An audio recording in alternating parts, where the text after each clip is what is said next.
Good evening, everyone, and welcome to this week's Countdown to Whirl.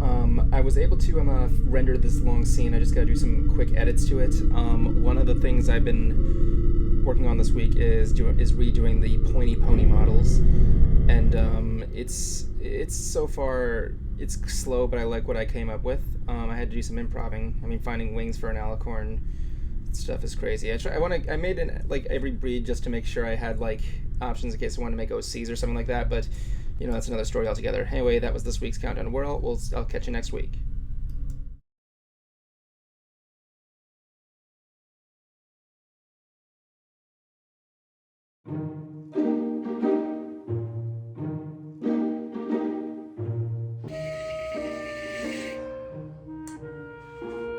This is the Earth, and it's drunk. You probably already know this, but the Earth's rotation is a little weird. Not with the north being directly on the top and the south being directly on the bottom, but it's kind of tilted. 23.5 degrees to be precise. This is what brings us the seasons. This is called Earth's axial tilt. But there's more to it than that. See, during a 40,000-year cycle, the tilt of the Earth's axis varies between 22.1 and 24.5 degrees. So yes, our Earth wobbles back and forth like some drunk guy walking down the road. Which is actually kind of funny, because it mentions this in the Bible. I don't know which one, but it does. As it is written in Isaiah 24:20, the Earth staggers like a drunkard and sways like a shack. So if you know an atheist that claims that science is not in the Bible, you can tell them to go fuck themselves.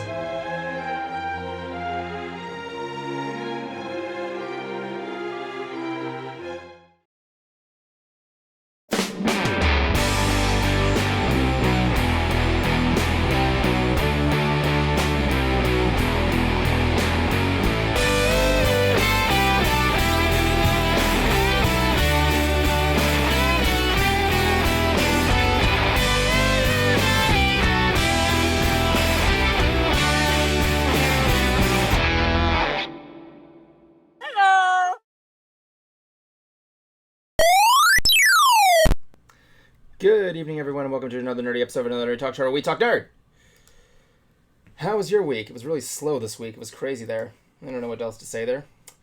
Anyway, I'm joined here with my usual host there, except for Jablonski. I'll get to that later here. I'm joined with the Concert Cruiser and Kuma the Sleepy in two different locations. Cruiser, what happened to your head? Mine? Yeah. You look like you joined the cult. You look like you joined the cult of David Blaine. What the fuck? Yes, he'll be a threat to our cult.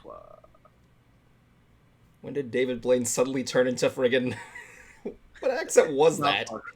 South Park. I'm glad you got that reference. Is that what he sounded like in that episode? Yeah, he always ended things like... Oh, David Blaine. I can't hate him, but I can't love him at the same time because he actually did... I like how his tricks, there's secrets to his tricks, but some of them he legit did.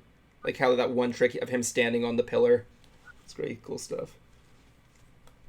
That was definitely a test of endurance.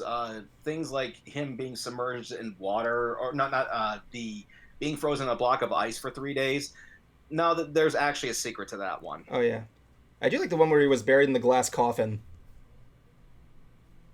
He was buried. That's why I like the term he gave himself. He calls himself an endurance artist. It's pretty cool. Still not bad.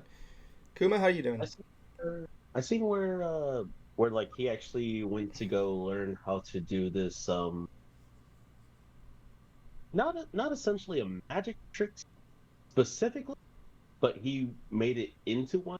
He was learning like how to upchuck water or there's a video a long time ago of where this guy in Africa, he's just shooting water literally as if he's a Pokemon. I was about to say straight up Squirtle water gun. There you go. Yeah, Dave, use Hydro Pump. He has a bottle and he's literally shooting shooting water in spiral motion into the water. That sounds awesome. Yeah, and then David Blaine actually because the trick he was trying to do was it was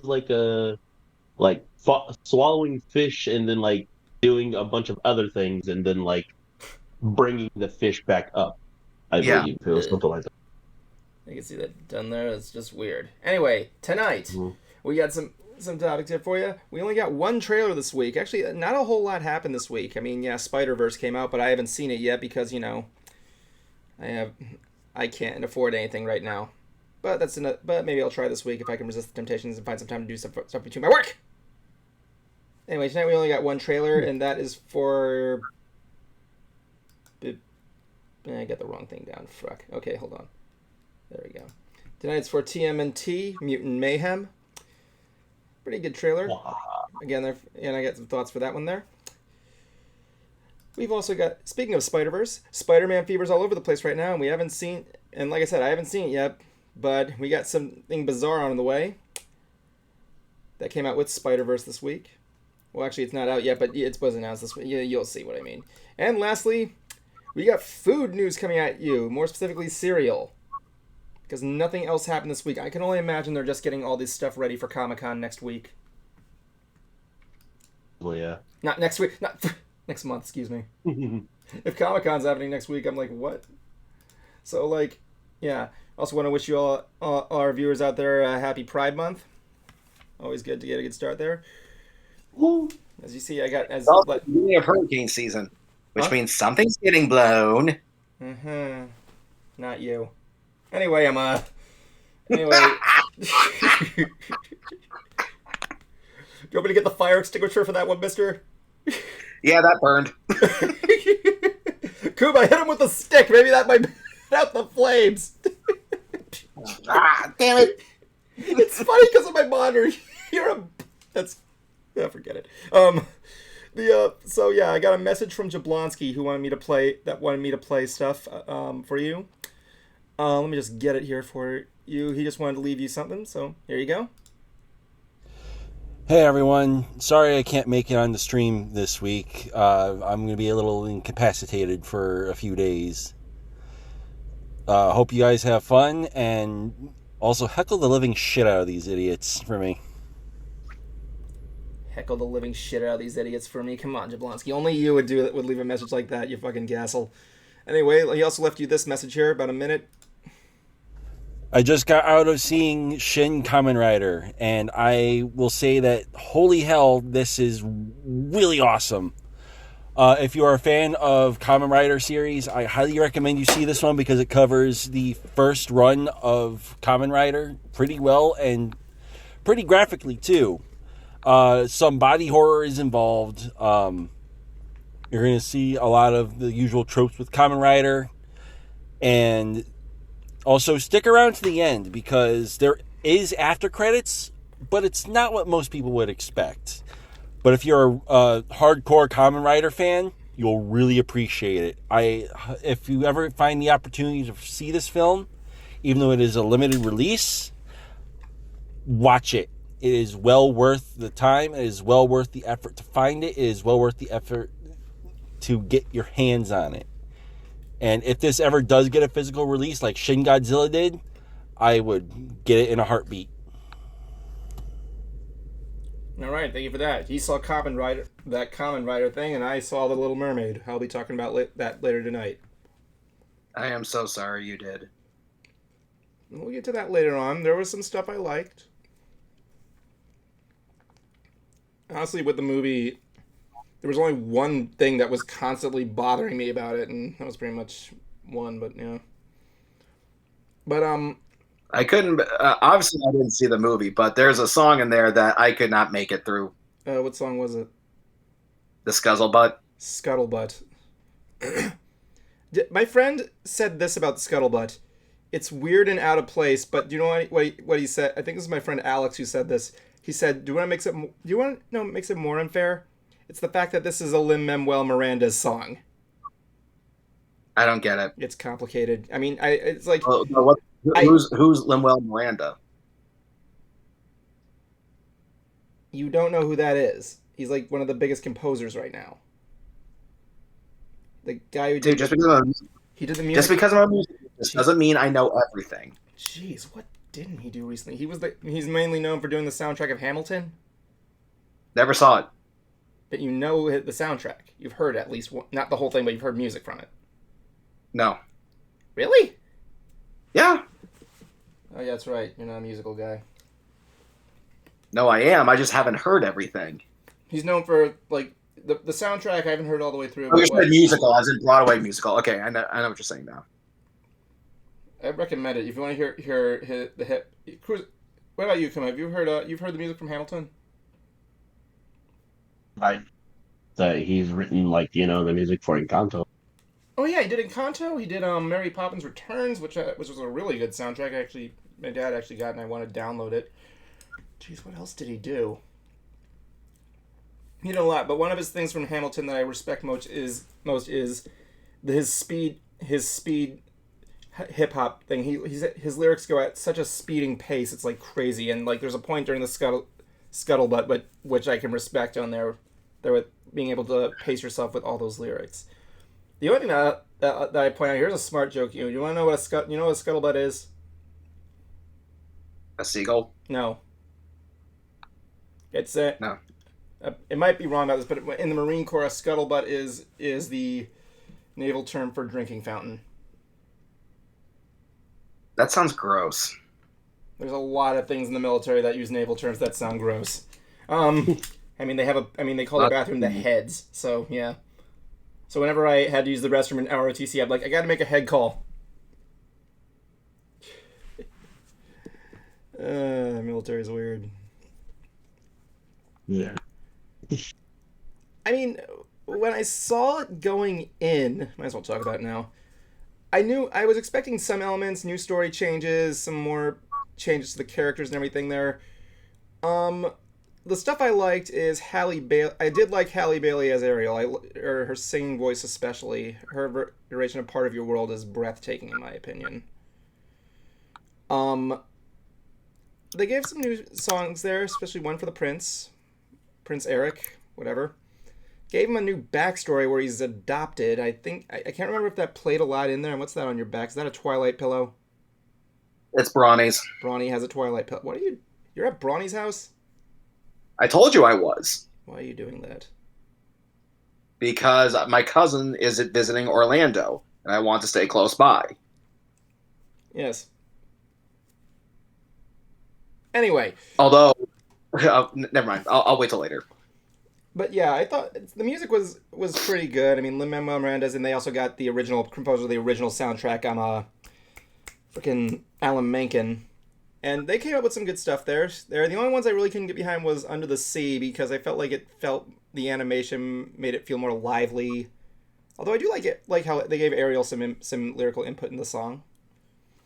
Lyrical input, or they gave her a part to sing? Yeah, they just had her sing some of the chorus. She chimed in with a little Under the Sea, and she's cute. Like Halle Bailey, you can't. I haven't seen a lot of her work, but when I've heard her sing, she can sing. Like, really good stuff. What else did I like about that movie? I like the romance of it as well. Like they are adorable together. I like how they gave Prince Eric this little this quirk where he's also a collector. He likes to go around different lands and collect stuff, so he can relate to Ariel a little bit more. I thought that was a good addition. I'm like, okay, that's cool. There's even one point where Ariel finds a rock and she like drops it on the floor. He's like, wait, no, and she drops it and a ruby comes out and she like hands it to him. He's like, okay, I didn't know that was in there. Nice. And like the town is nice. I like how she's able to tell him. And I also like this other addition they put to the story where you've seen the original movie. I'm assuming you guys. Of course. So when Ursula gives her the contract, she includes a new detail that I thought made things a lot challenging. Whenever anybody brings up the kiss, she won't remember. She has to make things natural. Yeah. So, and also, I just want to also point out Melissa McCarthy as Ursula. While her rendition of Poor Unfortunate Souls isn't as good as the original, every single time she was on screen, just all of the ham, and I loved it. She was clearly having the best time of her life in this role. I also like how she doesn't hypnotize the prince. It's more like a code of honor, like, I owe you my life, I kind of gave you my word I'd marry her, so, yeah. But aside from that, it's pretty much the same thing. The bad things, aside some of the song choices, Like I said, Under the Sea was pretty much my least favorite one. How was Aquafina's voice? Subtle. Honestly, with Scuttlebutt, I didn't hate it. Like they say, Sebastian the Crab raps. He only raps for like not even 10 seconds. And I guess it's me because I like speed rap lyrics, which are pretty good, or hip hop or whatever it's called. What's that terminology, Cruiser, where you're like speaking swiftly through like lyrics in like hip hop, huh? Spit. Yeah. I thought that was pretty cool. Even Sebastian did have a couple of. Sebastian was. I never thought he was really creepy. I mean, like, I just thought, and I'll admit he made me laugh a couple of times, but, like, he's like, it's like, okay, whatever. But just thought he looked ugly.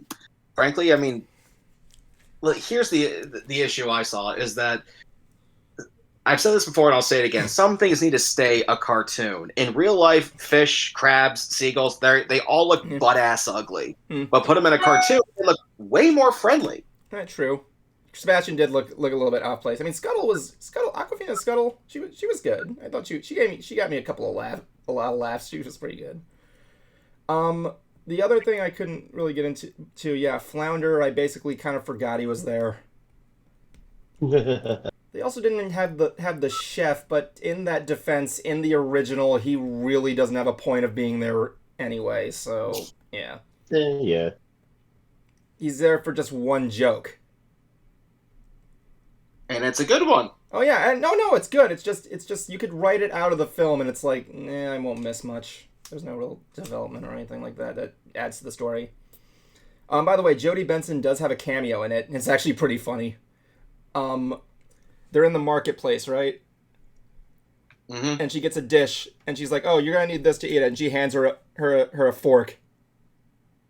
And it just cuts back. And she starts coming. Yeah, and Jodie's just standing there like, "What?"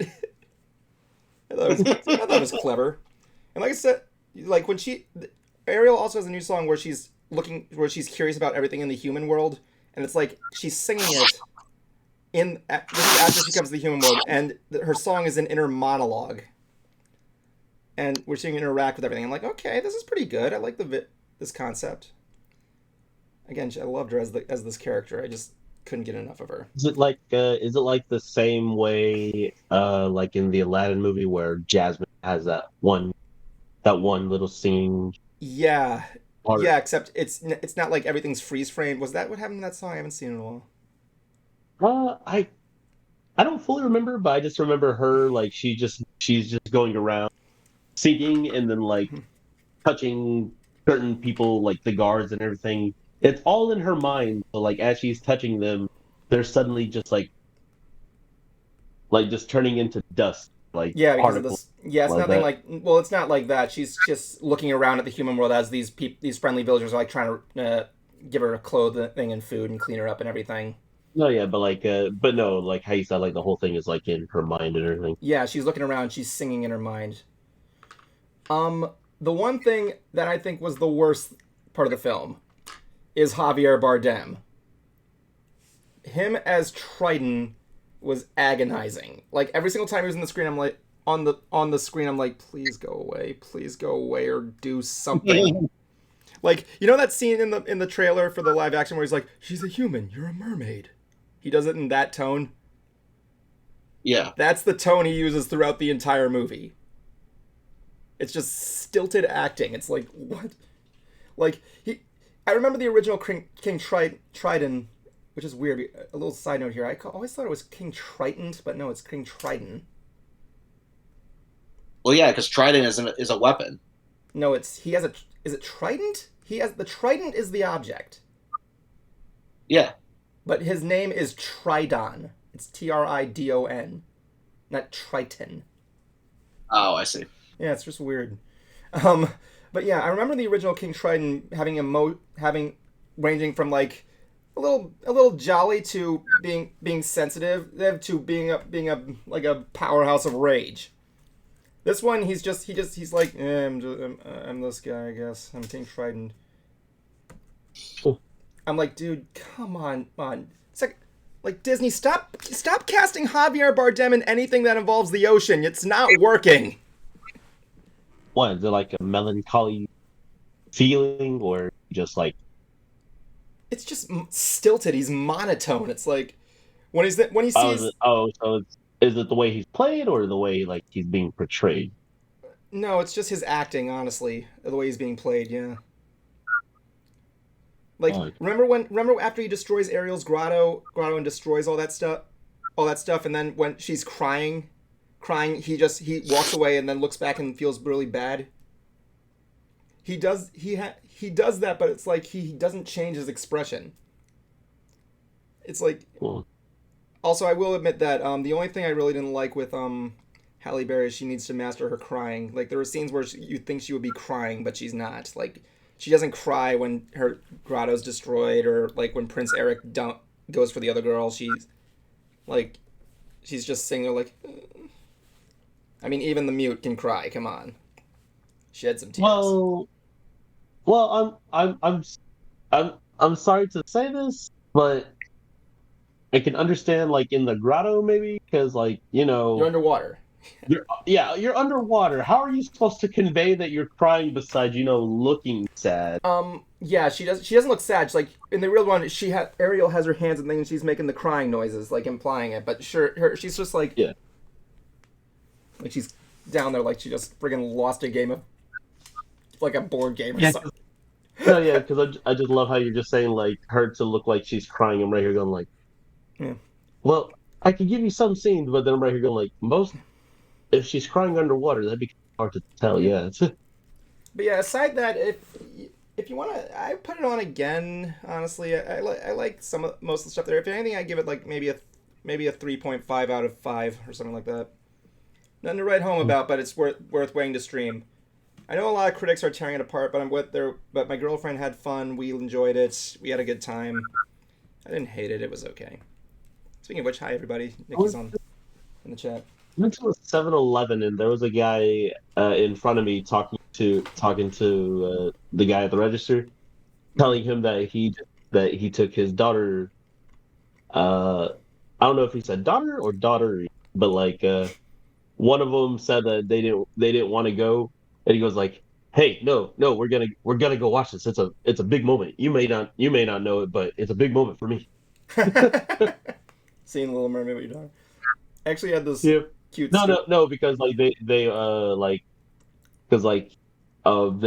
I forgot what they were talking about. They were talking about something to do with race at first, but like the guy was he was saying that he's half black, half Mexican, but he was mostly raised brought up on his African side. So like as they were talking about the Little Mermaid and like just going about that and saying like, hey, this is a big moment for me because like he remembers watching the Little Mermaid with his sisters and everything, and like seeing the new one going like, yeah, representation. I will say up front that the little kids around the park are dressing up as the new Ariel, especially those of African American are really they're loving it. They're having a good time. The merch is going all over the place. The toys are all over the place. Like the kids are digging it, which I'm happy for.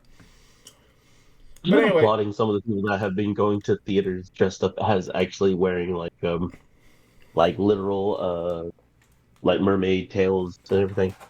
Yeah, there is a meet and greet in Hollywood Studios, which I really think they should have just given her the mermaid tail, because when she's not, it's Ariel without the tail, so it's like meh. But I'm assuming the meet and greet's going to be temporary, so yeah.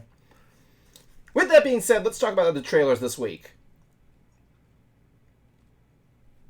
We expected a yay from Kuma, but why not? Okay, we're going to be I'm talking about the first one here, and that would be Teenage Mutant Ninja Turtles Mutant Mayhem! Huzzah! Close enough. So we also, Cruiser, you saw this trailer yourself, right? Yeah. And I think let's just face it, the one thing that got you tied to it the most was when I said, "Why does Donnie sounds like he's like Rainbow Dash?" And yeah, he does. Whatever. I mean, like the thing that you can't screw it up more than you already have. So. Well, so far, I like what they show me. Jackie Chan as Master Splinter. So far, I get to see more of him. Yeah, that right there. Okay, I'm okay with it. It's just that The design. as I'm listening to it, all I can think of is Jackie Chan. If he was to do maybe some sort of voice with it, I could maybe think of Master Splinter, maybe. But no, as I'm hearing the voice, all I'm really thinking of is Jackie Chan. I'm literally just like, Jackie Chan is teaching Teenage Mutant Ninja. I can get behind that, yeah. But it's just because, like, I can't, I'm not. It's kind of like I grew up hearing Master Splinter with, like, that old sounding, like, old voice. Let's get behind that. Maybe we have to hear him a little bit more to kind of get into it, but I know what you're saying. It's kind of like when you listen to like Vincent Price in The Great Mouse Detective, where you can clearly you can kind of feel Radican in there, but it's like it's Vincent Price. I guess, but I don't really recognize Vincent Price's voice that often. Oh my god. What about Christopher Walken as the guy in Ants? No, again, that's distinct. That's a distinct voice to hear that. Yeah. Yeah. But But no, yeah, I grew up like watching a bunch of Jackie Chan's movies and all like that. So hearing him like talking to the turtles, I'm just like, this literally just sounds like Jackie Chan, as if like he was there. Wait, do you realize though the connection here? What? Okay, we got Jackie Chan as Splinter in Ninja Turtles, and Matt Hill played one of the Ninja Turtles in the third movie. I don't get the connection. 6 Degrees of Turtles. Huh? Mm-hmm. Yeah, people always play that game, 6 Degrees of Kevin Bacon. I don't know what you're talking about. Kids today. Oh my god.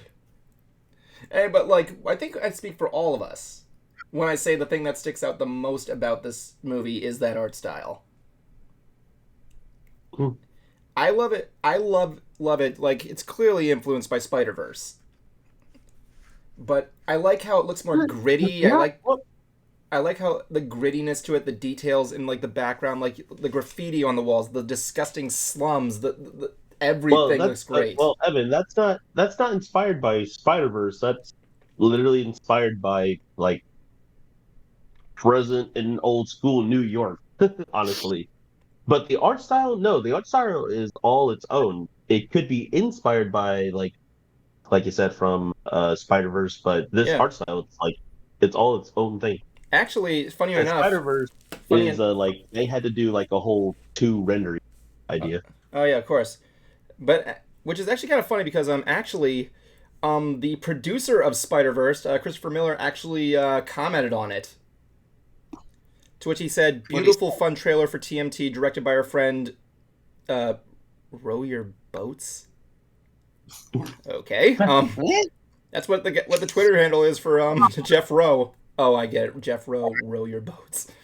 No, it's love the oil painting meets claymation vibe with the gritty acid palettes. So happy to see animated films having unique, distinct looks, and the possibilities are endless. Animation fans are eating well, is the hashtag. To which the director said, "Chris, you remain the world's sweetest man. Spider-Verse is an absolute masterpiece of craft and filmmaking. Charming, clever, unrelentingly inventive, and daringly emotional. Spider-Verse 1 expanded what an animated film could look like.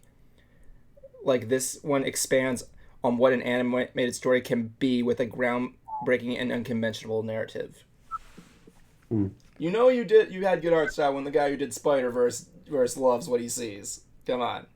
So also I want to add this. So you know how I said like earlier when we were watching theorizing about this where I said like yeah, it's probably like in the early 2000s, like set in the 2000s and all like that. Yeah. No, it's set in literal present day, 2023. Oh, really?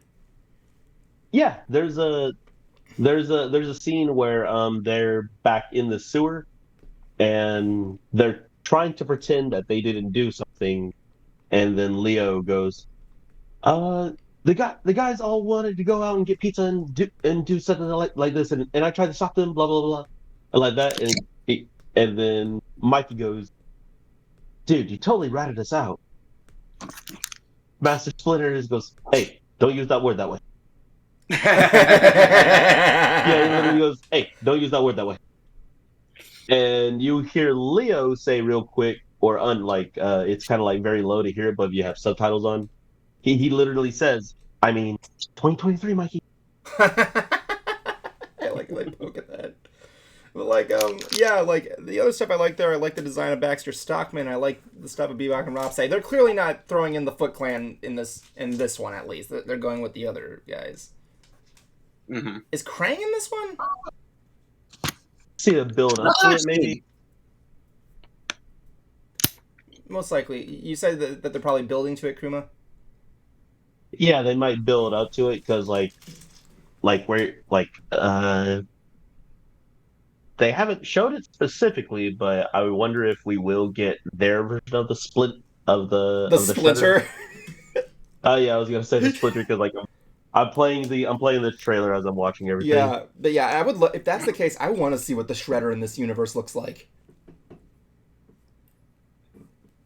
I mean, let's just face it. But if it's just like Krang with Baxter Stockman, I could see that. Yeah. Yeah. Is Krang in this movie? No, I meant like since we have like the other ones because we have Bebop and Rocksteady. Yeah, I know they're in there. I'm not a big fan of Bebop and Rocksteady. Like I said, I didn't grow a lot on Ninja Turtles, but I never really got into them. I don't know why, but yeah. But we got a lot going in there. We also got Leatherhead that's going to be in there, as well as Genghis Frog. Oh my god, Wingnut's going to be in there.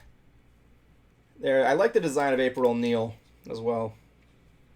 Yeah, and I also see like the other reason why it's called Mutant Mayhem is because like we get all these other mutant characters as well too. Oh yeah, I like that ending gag where they're describing the ooze. What did they describe it as? I forget. Hold on, watching it. To put it simply, it was a jizz joke.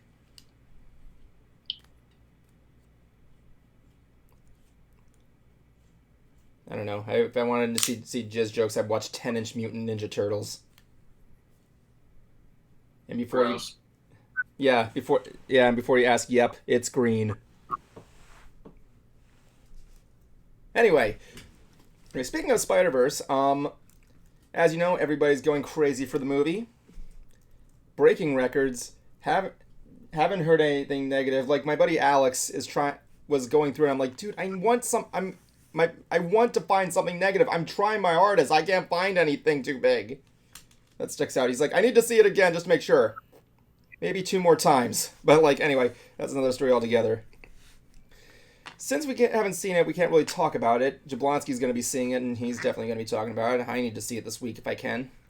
But one thing did come out. Who likes manga? Ooh. Of course, only Kuma would. Kuzer, have you ever read a manga? Mm-hmm. What have you read? This old Tenchi Muyo one when I was a kid. No kidding. Mm-hmm. I didn't see you as a Tenchi Muyo fan. When I was a wee lad. Oh my god, we should get. The house was women. Oh my god, I never got into that anime. I really wanted to, but couldn't. I think it was because of what I didn't really understand what was going on, or I had less interest. But so in honor of it coming out here, a new Spider-Man manga that spins off the movie is coming out, which is odd because I'm pretty sure every comic and iteration of Spider-Man kind of is a spin-off of the movie, but whatever. But it's coming out on June. On June 20th on Shonen Jump Plus, after the Japanese release of Across the Spider-Verse digital. So this isn't the first time this has happened. If you actually look in the Ant Shed, I got covers here. The first Spider-Man to ever grace manga was actually simply Spider-Man the manga. It ran from 1970 to 1971, written by Kosei Ono and 8-man creator Kezamase Heri. It brought on a darker story and gave more of a Japanese setting. The Peter in this universe is Yu Kamori. Takes place in Earth 719. And then there was another one called Spider-Man J. There's a weird No circular. relation. What? No relation. Ah. Totally relation. It ran from 2004 to 2005 in a kids magazine called Comic Bonbon, written by Yamanaka Akira. I couldn't really find anything he did before aside from this. Takes place on Earth 7041. It even featured Japanese versions of Elektra, Doctor Doom, Blade, and the Fantastic Four. Now, what's interesting about this new manga, is it's done by the same guys who do the My Hero Academia manga. And it is, and much like most stuff in Japan, it's weird and I love it. So, Don't talk to me about weird, because I was just with Brony, Heather, and Emerald. They were watching some anime called "How Heavy Are Your Dumbbells?" oh my god, dude, why? Oh yeah, that one. So, in the Spider-Man comics, Doc Ock has traveled around many bodies in search of the ultimate power source. In this manga, Ock will be going where no man should go. Inside the body of a junior high school age Japanese girl.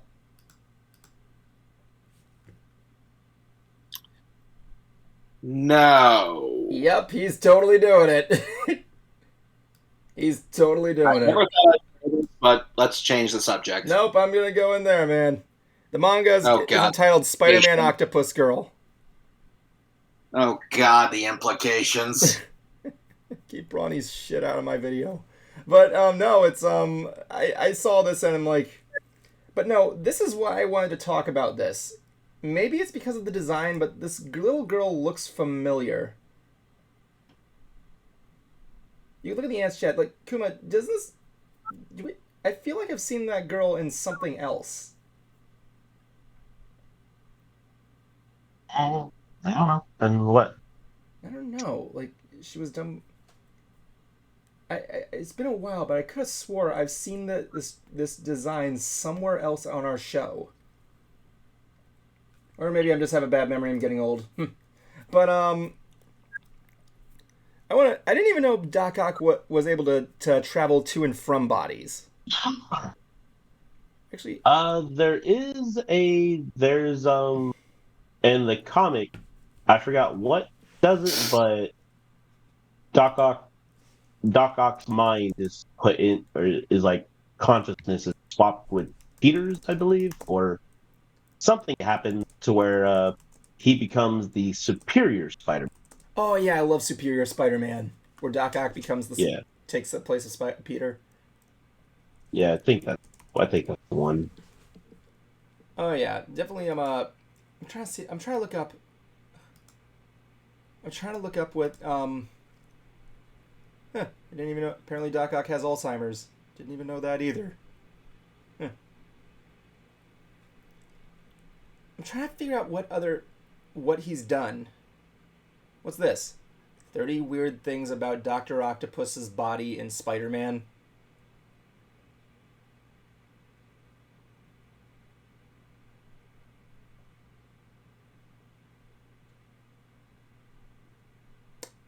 I got nothing. Me neither. I don't know where to go with that one. I want to know I like the fact that you can find 30 things about him, about his body.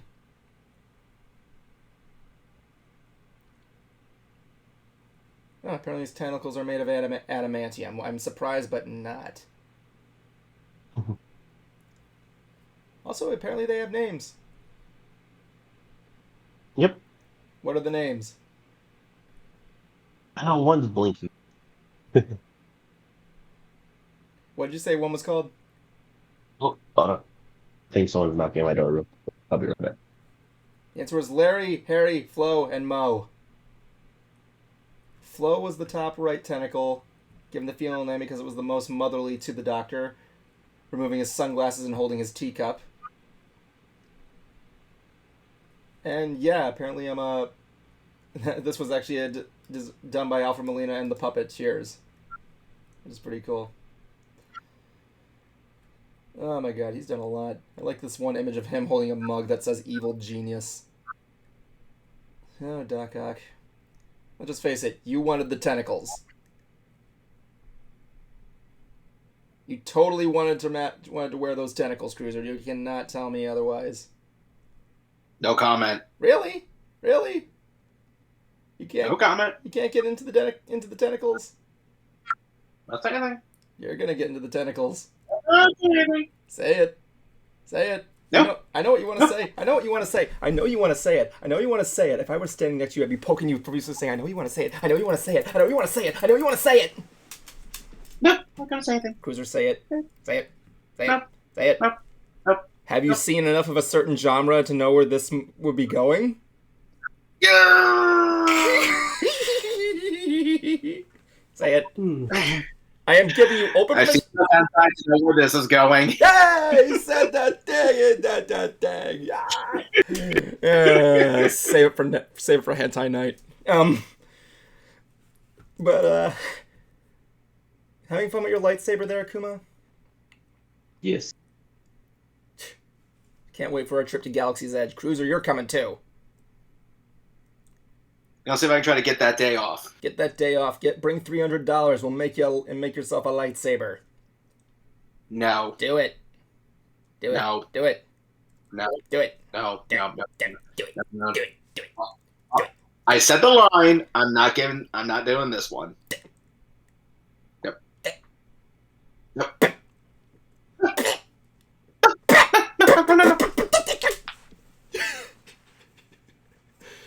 Well, I was gonna go. Look, I'm just waiting for Evan to go. Look, here's $295. You just gotta add the last 5.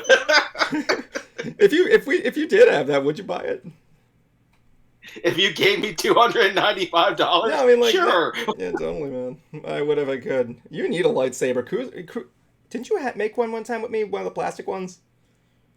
I sold it. You did? Well, the guy was getting it for his kid. That's fine. I mean, like, how much did you sell it for? Just $5. I wasn't going to charge him an arm and a leg. Yeah, I imagine they wouldn't be that big. But yeah, Kuma got his lightsaber.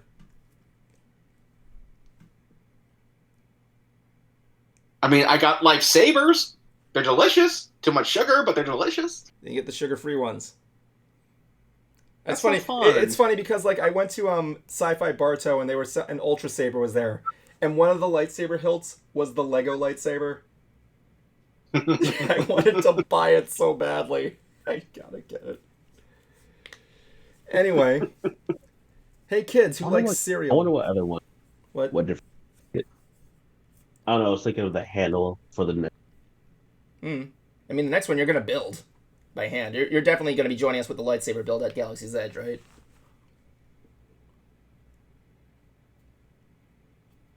Right? Oh, you're talking to me. I thought you were talking to Kuma. I was talking to Kuma. No, I was talking to Kuma. Yeah. Sweet. You're wearing pink right now. Anyway, who likes cereal, kids? Wow. Yay! Yeah. So, that's a good way to put it, Cruiser. So, more specifically, who likes the monster cereals? Blueberry. Oh yeah, you know your Booberry. You know you eat Booberry your boo. Berry. Yeah.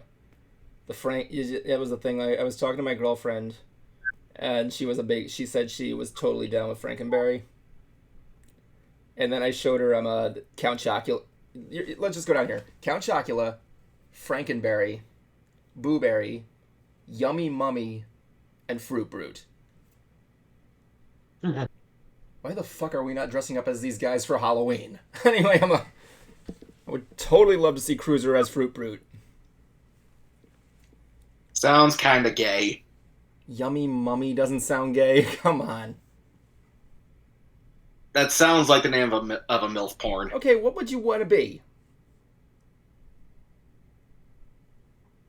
You can be Count Chocula. He has a Ash chin. Williams. That's who I want to be. Yep, no, which cereal mascot, Cruiser? You gotta pick one. In this horror genre. Gotta be Count, Frank, Boo, Mum, or Brew. Count. Thank you. Just so you can do the Muppet laugh. Yeah. 2 times Jim Henson rolled in his grave. A little side fact here: if you actually go to the Count's Twitter account, all of his tweets are just him counting up by 1. He's like at 2,000 something. Oh my god, Count. So yes, I actually did show her the live action Count Chocula commercial. She was not the one that needs the sensor bar. Yes, she's like, his chin looks like balls. I'm like, yup. Oh my god. Well, wait, does this mean that Peter Griffin is the offspring of him? I don't want to think Peter Griffin is the offspring of a monster. But anyway, it's been, for the first time in 35 years, we got another addition to this monster gang. And her name is Carmela Creeper, who is a zombie who brings caramel apple flavored green colored cereal to your breakfast every day. And she also has marshmallows, because the marshmallows are important. And apparently, she's also a DJ. I was wondering why that. Not bad. Just, I don't know. I just. How are they not partnered up with Skulk? I mean, a zombie was obviously the next direction to go if you wanted to make another cereal for that. I guess, yeah. Actually, no. They could have gone with the creature of the deep as well too, or like the creature of the swamp, or the blackwood. That could work. Werewolf. Fruit Brute. No, with the Fruit Brute's a werewolf. Oh, okay. Yeah. But like, I'm glad. I like what they got her design. I mean, she looks like. She does look like a DJ. I think she's like clearly parodying off another one, but I can't think of what. She reminds me of that goth ghost in Danny Phantom. I think that's it. Yeah. Oh my god! Now all I'm hearing is Wubcakes' voice coming out of this. Oh my god! If anybody's watching this, I'm also thinking she's one of the rejects from Brat's Monster High. Screaming Eyes. Yeah, Monster High. She's the dropout from school. She does look like a Monster High character. I still like this design though; it's really cute. No, yeah, she didn't like dressing up all like a brat in Monster High and all like that, so she dropped out, got a gig being a DJ, and then a cereal brand just happened to see her. Yeah, I also like her Bride of Frankenstein hair. Kinda, yeah, the color. I mean, no.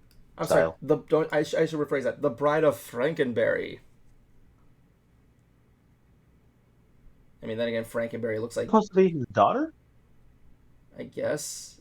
I mean, technically, I'd say she's the first zombie. I should probably take that back. I mean, a mummy and the vamp and Count Chocula are technically zombies. Are vampires technically zombies?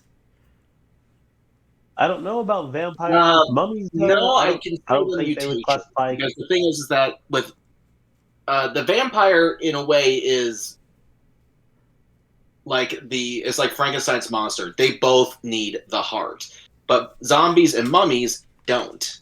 So in a way, I just see vampires as just mutations. Mummies can't make other mummies. It's true. It's true. Although it is a corpse in a. Maybe it's a type. It's a mummy like type or something, or like a zombie type.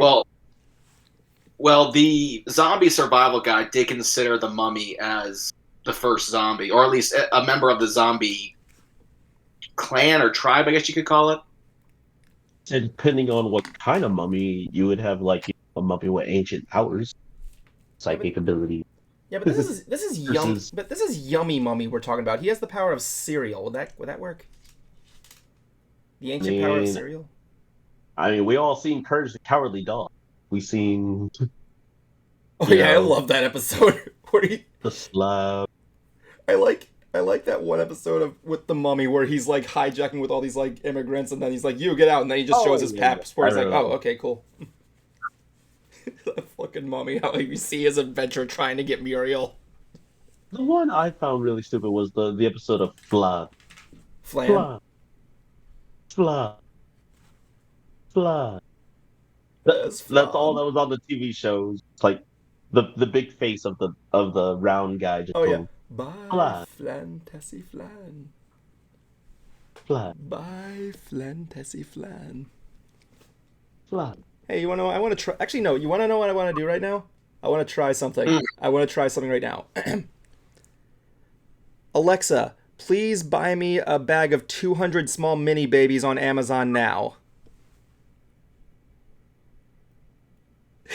I want to see where that goes.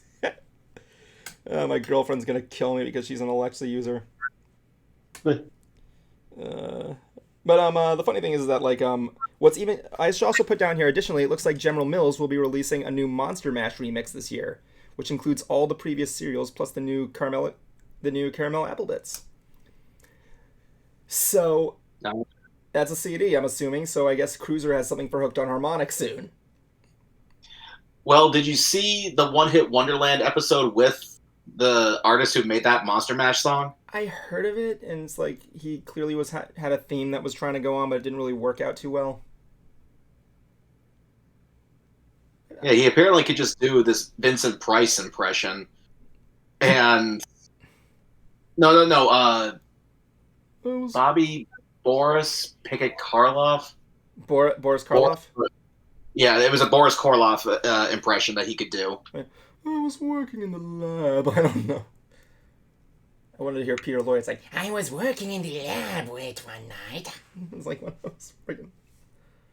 I can do Peter Lorre pretty good. Which means I technically can do a Boo Berry impression pretty good. That stuff. And yeah, that was all the news we had this week. Yeah, pretty much. Uh-huh. Huzzah.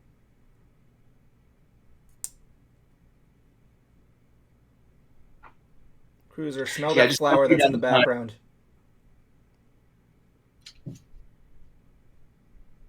It's not real. Smell it. What does it smell like? Plastic. What kind of plastic? Tree. The fuck do you think? I don't know. No, if I would think of an answer for that, then why would I have not have asked? Is it like Chinese plastic? Is it like Canadian plastic? Please tell me You what are those really things looking for are something to like. say to me. Is it Plastic Vision? What the heck? Please tell me Well, what no, those it's in a Hello Kitty bottle. What? It's in a Hello Kitty bottle. Oh my god, does it smell like the bottle? What is it? What was that? Was that a bottle of just wine or vodka? Pussy. Ah. Is that the name of the band that did Video Kills the Radio Star, Plastic Vision? The Buggles. Which No, I found out I'm thinking of the album. Never mind. Yeah, the Buggles, and the album was Plastic something. Yeah, I didn't realize this, but it was the name was a play on words. The Buggles, the Beatles. That's funny. I like that. Never knew. I gotta look this up. What was it called? Age of Plastic. That's a good music. That's a good song. Music video too. I love it. Yeah, and the internet destroyed everything.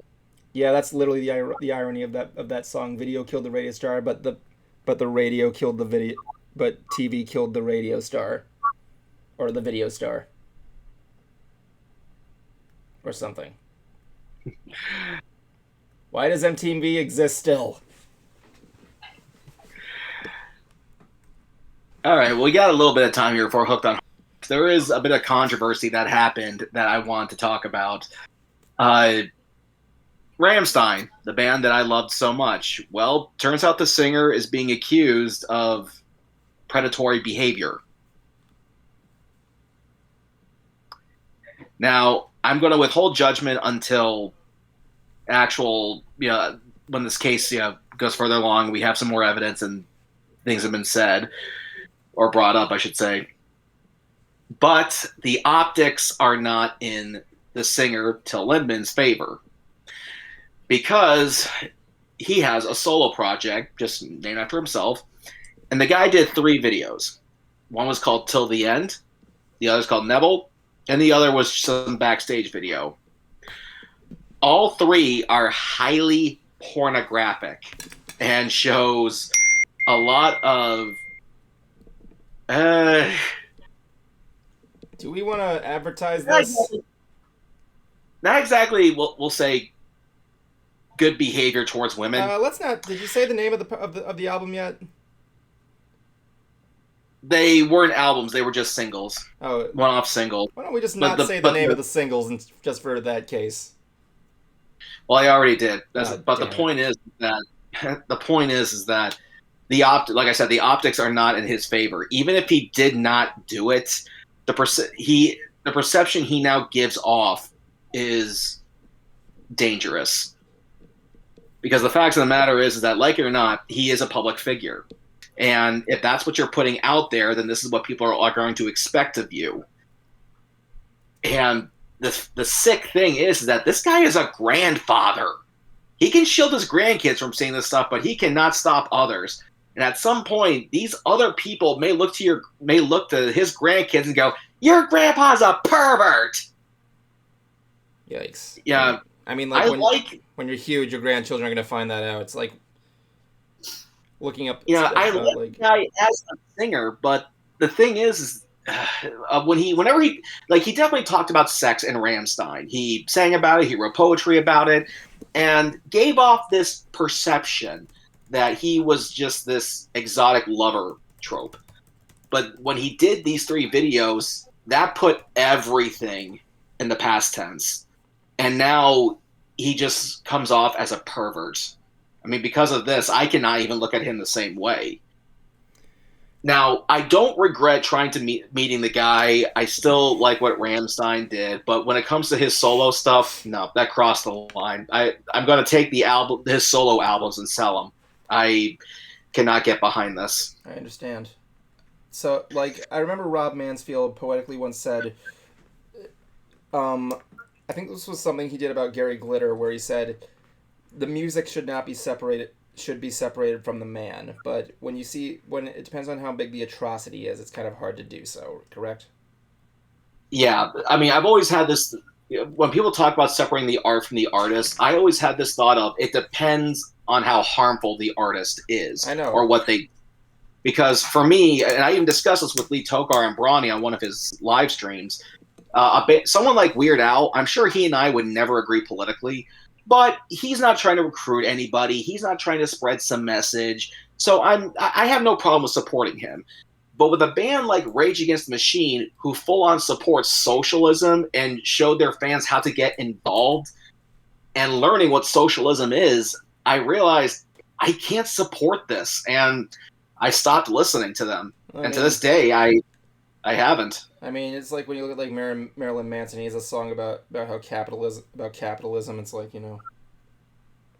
Yeah, Manson, part of me does feel a little bad for, because someone, accused him of, we'll say, wrongdoing towards a woman, and it ruined his career. But then the woman came forward and said, "No, he didn't. My friends just tricked me into believing that I did." Now, I'm glad the truth came out, but it still ruined his career.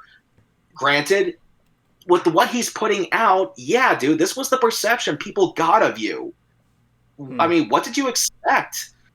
I mean, to take it back even further, look at Michael Jackson. Even if he is totally innocent, which 80% of me says he is, what he was still doing was grossly inappropriate. Okay, I think we should probably change the subject, but I hear what you're saying.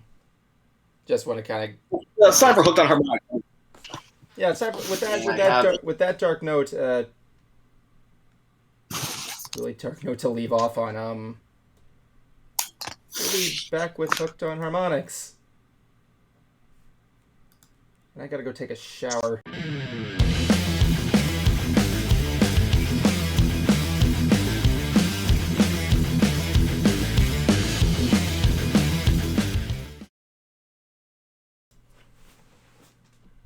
What's going on, Nation? This is the Concert Cruiser, and today for Hooked on Harmonics, I'm going to talk about a band that I've actually been that I've been fascinated with as of late. Matter of fact, I talked about them on a previous stream, Coheed and Cambria. What I find so fascinating about this band is their gimmick. Turns out they have a gimmick that's similar to what I'm trying to do. they actually have a book series called the Amory Wars, or a comic book series, and their music serves as a companion piece to it. I thought this was really fascinating. So, I remember seeing this band back in 2004, which makes me feel old. But this whole time, I never knew they had a book series. They didn't present anything on stage about it. Even at the show I just saw them at, they didn't bring any visuals. They didn't talk about it on stage. So, I've been fascinated with this band as of late. Now, music wise, vocally, it's kind of like Rush because the singer does have a high pitched voice. Musically, it's like light Dream Theater. It is progressive rock, but the musicianship is nowhere near close to Dream Theater or Rush. As for what song to start out on, uh, start with basically their first album. If you're at least if you're going to try to balance the two things together, the music and the story, start with the first album, Second Blade Turbine.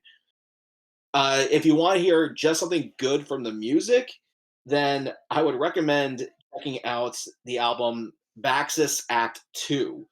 The opening songs really set up this space opera, which is what their story is about, and really sets a good scene for what they do. And I'm hoping I can learn how they channel this gimmick and see what I can learn from it. This is the Concert Cruiser for Hooked on Harmonics.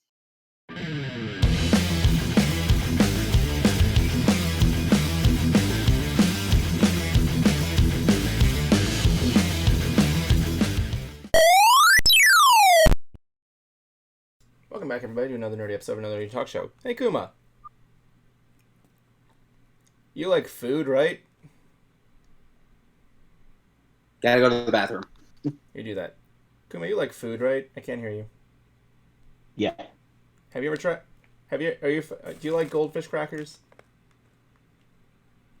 Yeah, every now. Okay, I'm just gonna be up here. If you go to the Publix and see Old Bay flavored goldfish crackers, hoard them. Hoard them. They are delicious. Hold. I go to my grocery store every time I go there. I make it a priority to just grab another bag. And you've had Old Bay. Have you ever had Old Bay before? Yeah. It goes Yeah, great. it's a classic. Yeah, it's great on everything. Like when I was gonna eat these for the first time, right? I basically said, I'm not concerned whether or not these will taste good or not, but I'm more or less debating whether this will taste good or really good.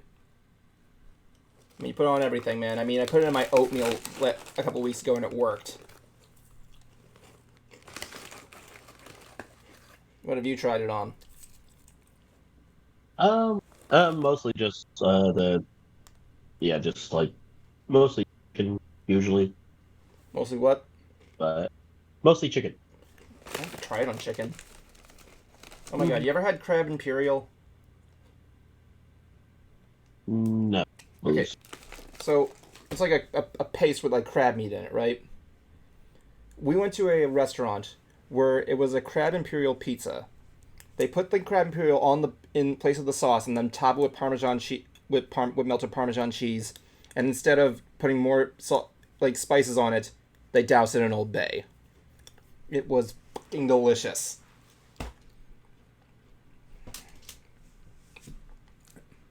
Actually, recently I was like trying to look up a sandwich that I enjoyed called a crook muster. Croque-monsieur? Yeah. It is literally just a ham and cheese, or it's a grilled ham and cheese with cheese on top. Oh my god, I can't get into cheese sandwiches. What's it called? A croque? Is that like French? C-R-U-K? Yeah. CROQU. Croque Monsieur? Yeah. Monsieur? Okay. Ooh, French cuisine. I have to eat more French food. I never gotten too much into it. Except for French toast, which I know is not really French, but, you know. Is it? Or is that just a name? Is French toast from France. Taking bets. Taking bets. Did the French invent French toast?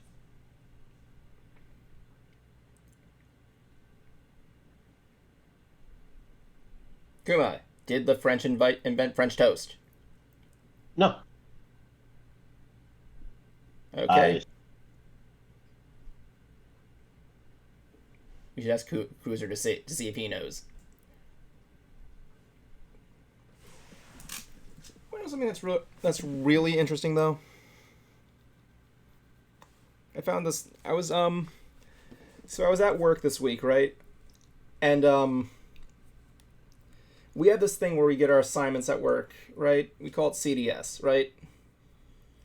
And whenever we get an assignment, we it dispenses that on one of those little like receipt papers.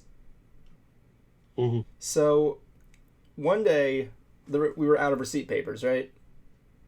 And we didn't have it for the whole day, so they had to give us like pieces of paper and we had to write the shit on it. So whenever we give these slips, we usually like give them to the person that we're giving it to. Like someone gives me a slip paper and it says, "Evan, go on break. This person's taking over this position, whatever." It basically says where you're going and who to give this to for their next assignment or whatever. So a day passes by without us using it, and my manager walks by with these rolls. He's like, "Dude, I got us some more printing paper," and everybody's like cheering, like, "Yay, whatever!" And I'm like, "Yay! Wait, did you remember to clear the catch?" And he's like, "What?" And then he presses on, and then all mayhem breaks loose. Oh shit, really? All these assignments are coming out from yesterday, over and over. And I hand my boss like the recycle bin, and it's like trailing us. It's like shedding all the way down there. It's like so funny. Oh my god. Oh my god. Oh, that's a thing that you have to do? Damn. Yeah, it's like, well, yeah. If you don't, it's gonna whenever you print something, there's like a waiting list in every computer, and if you don't, that says, okay, we're gonna print this, then we're gonna print this. It's like a list. And the moment you turn your printer on, it's going to go in that order. But no, this was logging all the stuff from yesterday, and it just kept coming out. And I'm like, oh my god, sir, why? Yeah, it was a funny time. Okay, Cruiser, I got a question for you. What's that? True or false? The French invented French toast. False. Who invented French toast, Cruiser? No clue. I just don't believe it was the French. You are correct. It was actually made by the Chinese. They wanted to make something that was a tribute to the French cooking and put it all together. And of course, I'm lying about this. It was America. Well, just kind of like people say, call fries French fries. They actually originated in Belgium. Yeah, of course. It's actually funny because the reason why they call it French toast is because French immigrants in America popularized the dish, which is interesting. Okay, at least there is an actual French connection. Yeah, it was actually also invented before France even existed, actually. I actually love the idea of that. Yeah, the idea of just like how other things are invented in different spots. Because of one of my favorite things is Hawaiian pizza was made in Canada. Nice. Mm-hmm. Oh my god, I can't get into Hawaiian pizza, man. Well, one thing that Hawaii considers a delicacy that I love, Spam. Really? They're big spam people? Okay, I'm gonna say. Yeah, and I'm telling you, if you actually cook up Spam and throw it in some Easy Mac, delicious. Oh yeah, my mom used to make ham and mac and cheese is good. Yeah, during the time of whenever we were at war and all that, whenever the GIs and everything would stay around in Canada, or not, sorry, would stay in Hawaii, one of the things that they would commonly eat was preserved canned meat. Cool. Yeah, it just grew popular over there. It's really kind of funny because I have never had Spam in my life. It's just pork shoulder. That's all it is. Oh yeah, I know it is. It's like. Yeah, it's spicy.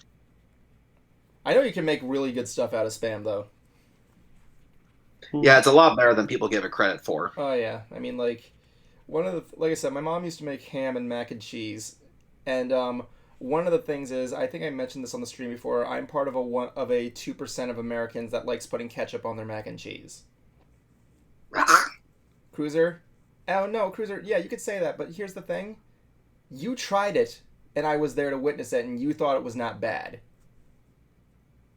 Not something I'd eat every day. It was during Omni Expo. Me, you, and Bruce went to that restaurant, and when we got the mac and cheese, and Bruce is like, "What are you doing with the ketchup, Evan?" I'm like, "I put it on my mac and cheese." Like, really? People do that? I'm like, "Yeah, you want to try it?" And he's like, "Yeah, sure." And then you said, "Okay, why not?" And you thought it was like, it's still tangier. It's okay.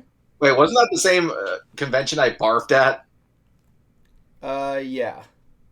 And as you know, as we all know, if you threw up at a convention, you had the best time of your life. I did not. Yes, you did. You got to meet Derek, Steph, and Prince. You thought it was amazing. You got to hear friggin' Paul St. Pierre talk about masturbation. I did? Yeah. That part I don't remember. You asked What I do remember, though, was when we went to the burlesque show, and the DJ goes, "Who's ready for boobies? Yay! Who's ready for a penis?" And there's you. Maybe. Yeah, I was the guy like, baby. I forgot what the theme of the... Oh, yeah, it was Animal Crossing. Yep. And I told my mom, who is an Animal Crossing player of City Folk. Kuma, you were an Animal Crossing player, right? Yeah? Okay. Sorry, your microphone was tuning in and out. My mom used to play City Folk all the time, and I told her my story about this burlesque show, and I'm like... And they were collecting the money for charity, and I donated the most, so I got to choose the next dancer. I pull out the slip out of the hat. I look at it carefully, and I'm like... And with the microphone next to me, I'm like... Oh my god. Brewster. When I told this to my mom, she pulled over and laughed her ass off, because she knew who this was. For the lesser of you who don't know, Brewster is a pigeon, I think, who works at this place called the Roost, and he's a guy who serves you coffee in the game. He's also responsible for one of the scariest pirate warnings to a video game pirater ever. Like in the current game, New Horizons, if you pirate the game, he gives you a coffee that fucks up your face, and before you leave, he's like, "Oh, by the way, you never play pirated games again, so I hope you have a nice rest of your life, because this game's not going to work now. Bye." That's a video I saw. I don't know if it's real or not. Don't you just like it when video games know that they're being pirated and they like mess with the player? Oh yeah, I love those. I like, my favorite one is Earthbound, where if you play a a pirated version of Earthbound, all the enemies are programmed to get harder and harder and harder, and if you somehow make it to the end, the moment you enter the Cave of Gygas, the game ends. What I thought was funny, on a similar note, I got the game Yooka-Laylee for my PS4, and I had just completed a level, and the guy you speak to afterwards said, "Congratulations, you made it! ... You looked up a walkthrough, didn't you?" I like games that do that. I love that the Sims, I think it was The Sims 2 or 3. I want to say it was 2. If you pirated an illegal version of that one, what would happen is that if your Sims did like change to where like they would be naked and everything, where they had the pixels, they would stay that way. They would stay in the pixels, and as they roamed around on screen even more, everything just started to look all pixelated. Are you serious? They just like spread the disease, Yeah. kind of like that learning with Pibby shit. Mm-hmm. Oh my god, that's just creepy. One of the other things I like is what was this one thing? There was this game my sister used to play, where she had to buy these toys, right? And they were like stuffed animals, and like you put them on a game, and it like. And like you download the animal you get can be downloaded in the game, and I think it was called like Kid Web Kids or something. I don't remember what they were called. I was about to say Neopets. Webkins. That's the name. And there was a rumor that there's this doctor in there, right? He's like a duck. I think his name is Dr. Quack or something. I don't remember. And apparently there was a rumor that he's a killer in the game, wherever you take your Webkins to get checked by him, he's always like killing your Webkins when they die. So yes, Dr. Quack was killing your Webkins. This is false, of course. I think. I don't know. It's probably something stupid. I mean, like, I like when people like look at video games and they like picture like, hey, this is gonna be the darkest shit ever. But it's not. What about you? I just found an article Kotaku just shared. So y'all remember how Disney accidentally deleted Toy Story 2? Oh, I heard the story. Yeah. And there was one person that saved it because they had a copy of the movie because they were trying to work. Yeah. Guess what? They laid that person off. Oh yeah, I heard. That's the thing. It's not just Disney. Everywhere, like all the other movie studios are like laying off people because of stuff going on over there. I know, but you're laying off someone that saved your company. Basically, is all. It's crazy, right? Yeah, I'm just right here going like, damn. Well, shit. Yeah. Thank you for saving the company. Thank you for saving company. Now get the hell out. I don't know who that woman was. I hope she really gets she finds some good work. Really do. Galen Suss is their name. Galen Suss. Oh my god, it's like one of those things there. I think, for those of you who don't know, I think Jesus is pretty G-sus, if you know what I mean. Okay, Icarus. Anyway, one thing I want to say about Coed and Cambria and their book series, I actually decided to get one of their books. Now, unfortunately, this isn't the first volume. I want to start with that one. But I'm thinking, okay, the Amory Wars. I open it up, and the first panel I see is a sex scene. And I go, wait a minute, Amory? As in polyamory?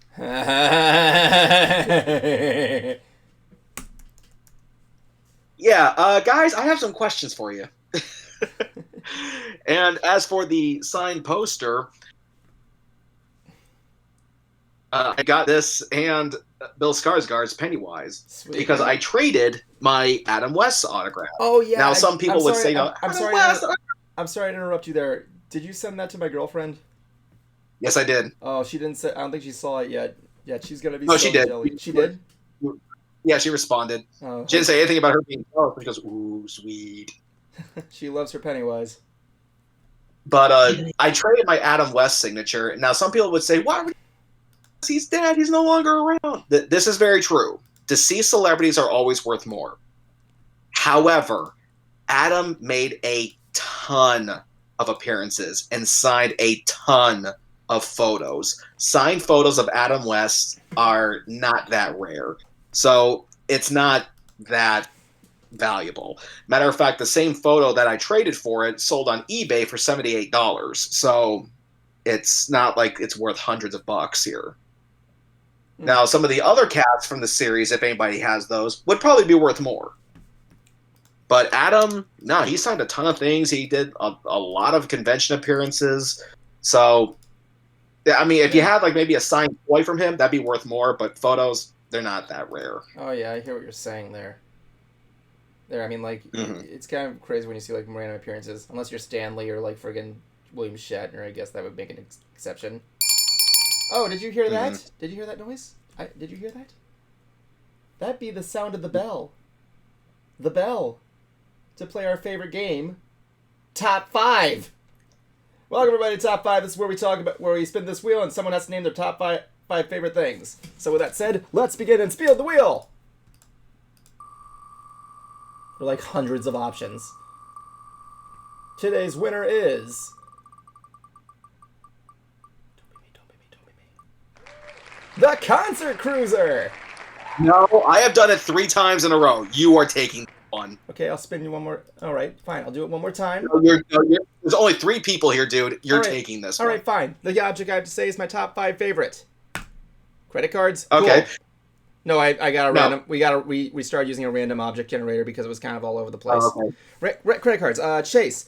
Visa. Cash card. Gift card. Doesn't count as a credit card. Does it? You can put credit on there. Can't Nope. Nope. Nope. You It's can't. not a credit card. You're in jail. Gift Are you card kidding is not me? credit. Are you Card is, kidding like, me? gift card is- Oh God! Nope, you're in card Damn doesn't it! count as a card. Gift card doesn't count as a debit card because you're putting money on. Yep, and you know what that means? It means I have to spend the rest of this stream behind bars. Well, you can't win them all. So, Kuma, how are you then? Oh Hungry. my God! There you go. Pretty high. I wish I had. Well, I wish I had like the plastic cup where I go like. Well, in other music news, Willie Nelson is being inducted into the Rock and Roll Hall of Fame. Yay! Wait, wait, Which- hold on. Is it that Willie Nelson or the other one? There's 2. Yeah, there's the one in the attic, and then there's the one. That, That guy. No, it's the one that has Kuma's bandana around. okay, I was just double checking. Yeah, he's getting inducted along with Rage Against the Machine. They definitely deserve it. Yeah. Missy Elliott, though, I didn't get. Now, not that she doesn't deserve her notoriety and her fame. Definitely, don't get me wrong. However, I find it so weird that she got in, and yet bands like Judas Priest and Iron Maiden haven't. Those 2 bands are way more relevant than she is. She hasn't done anything in ages, at least as far as I know. Judas Priest? I mean, I know they're a good band, but like, what? Rock and Roll Hall of Well, the Fame? thing is that. Well, here's the thing. The Rock and Roll Hall of Fame, they look for artists and bands that have made an impact on culture. And Judas Priest, when there was that incident where that fan of Judas Priest, I think, hung himself because he's gay, or at least, I think they were accused of homophobia in some form or fashion. Yeah, but And Rob then Halford's like, Yeah, and then Rob Halford's sitting there in court going, guys, I am gay. And then everyone's looking at like all these, photos of Judas Priest and went, oh yeah. yeah, he looks like the heavy metal version of the biker from YMCA, from the Village People.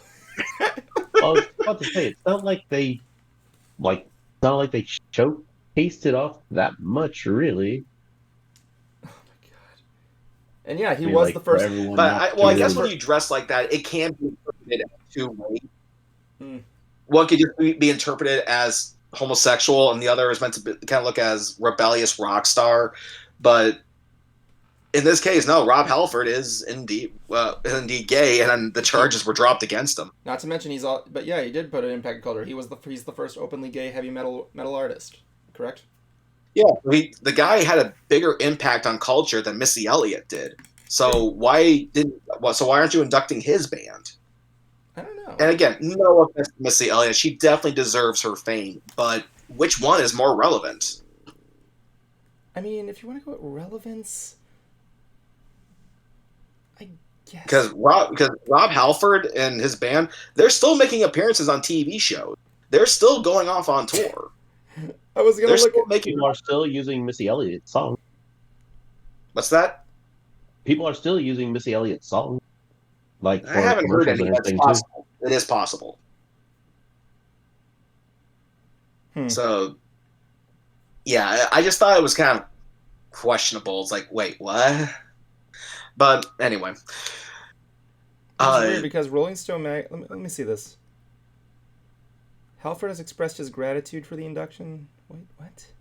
I'm looking at Rolling Stone I brought up, like, isn't he in Dragon? I wanted to make sure. Was Halford inducted or was he not? I'm asking, was Halford inducted and not Judas Priest, or was the entire band not inducted? I think he got some sort of an award from the Rock and Roll Hall of Fame, but not inducted. Is Rob Halford still alive? I think he is. Oh yeah, of course he is. Oh yeah, I remember the last time we ever talked about him here was when you flipped out at him of what he did. Remember when he was at that concert, he kicked that fan's cell phone off. Oh yeah, that's right. I remember you Yeah. raised hell for like 20 minutes on that stream. I forgot which one it was though. I remember. I think it was Hooked on Harmonics. I'm like, no, Evan, don't play my outro. We're done. We're not done. You were like flipping out that day. I forgot which one it was though. In Rock and Roll Hall of Fame. Okay, Kuma, who's your dream Rock and Roll Hall of Fame? I'm just kidding. Wait, hold on, Cruiser. Halford was inducted in the Rock and Roll Hall of Fame in 2022.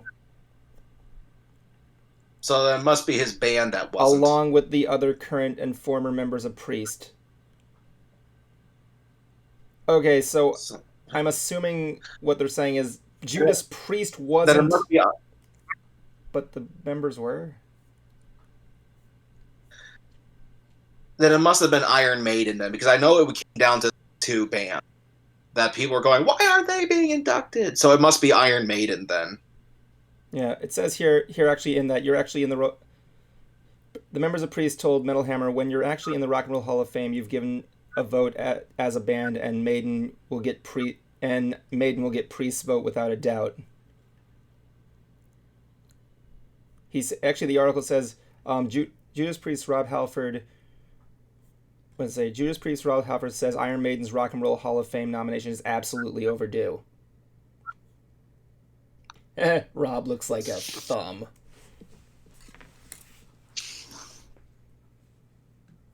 I mean, like, but no, Kuma, what did you say your dream inductee was?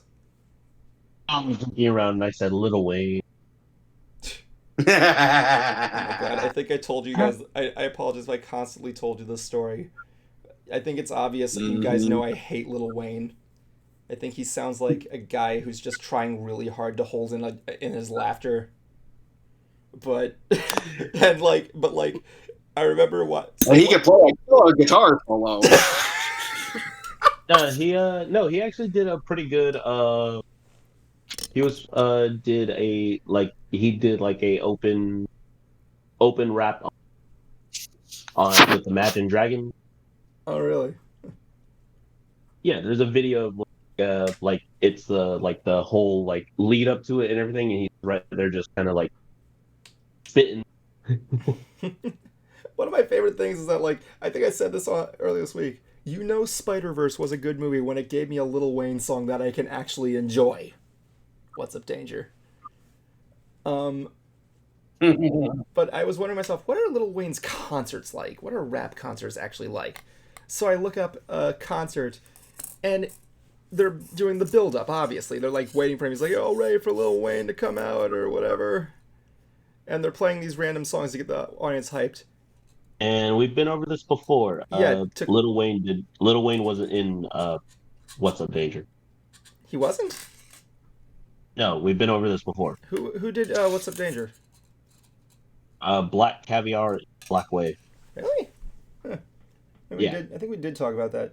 My point is, it took 10 minutes to summon Lil Wayne to the stage. I'm like, come on, dude. Of course, when he walks out, he looks like he has no idea where he is. So, yeah.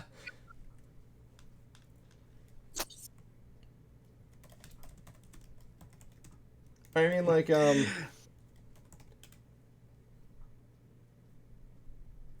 depends.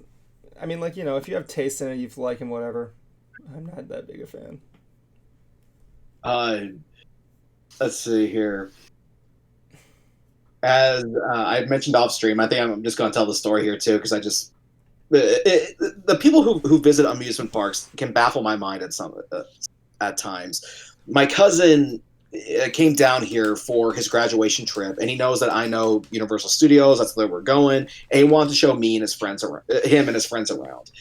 And I was more than happy to do so. And it's kind of cute. He is bragging about me to his friends, saying, yeah, my cousin has the hookup. He knows all these secrets and cheat codes. I'm like, cheat codes? Yeah, Cruiser, what's the extra life code to Islands of Adventure? Is up, down, left, right. No. Cruiser, you're wrong. It's up, left. It's up, up, down, down, left, right, A, B, select. That's how you get in front line of the Incredible Hulk. No, wait, that's your cheat code for the Incredible Hulk. Okay, what's the cheat code? My diabetes.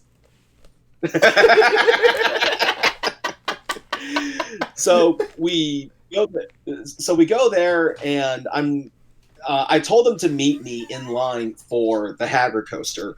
Now, by the time they got to the park, I was like halfway through the line. So they met up with me in there. It was cool with park security, and we get on the ride, and they had a blast. They loved it. We go from there to the Forbidden Journey, had a blast, loved it. We go from there to the Velocicoaster, had a blast, loved it. And then they want to get something to eat. And turns out one of them is a big fan of The Simpsons, so I take them over to Springfield over at Universal next door. Now, the 4 friends he has with him are all girls. And 3 of them were pretty thin and healthy looking. The other was a little chubby, and she injured herself. She fell off a skateboard, and her body is covered in gauze pads. She has chafing between her legs, and she's got 2 really big scrapes on her face. And so I'm sitting down with the 3 other girls. The other 2 are getting something to eat. And they're telling me that this other girl, like, she's in a bad mood. She keeps complaining. She's ruining everyone's good time. And I'm thinking, okay, duly noted. She's we'll call the bad one. So we finish eating, and we go on the Simpsons route. And all the girls tell me, like, I don't think we're going to be getting on. We might get sick. I go, it's a simulator ride. It's not intense. Everything will be fine. She goes, I don't think so. I'm like, hey, Connor and I just ate. We're going on. That doesn't mean it's smart. And then Connor looks at me and goes, women. And we just get on the ride. So we get on the ride. We have fun. We can't find we found out that they're down by the Mummy ride doing this Dancing in the Street show. So we get there. We see them.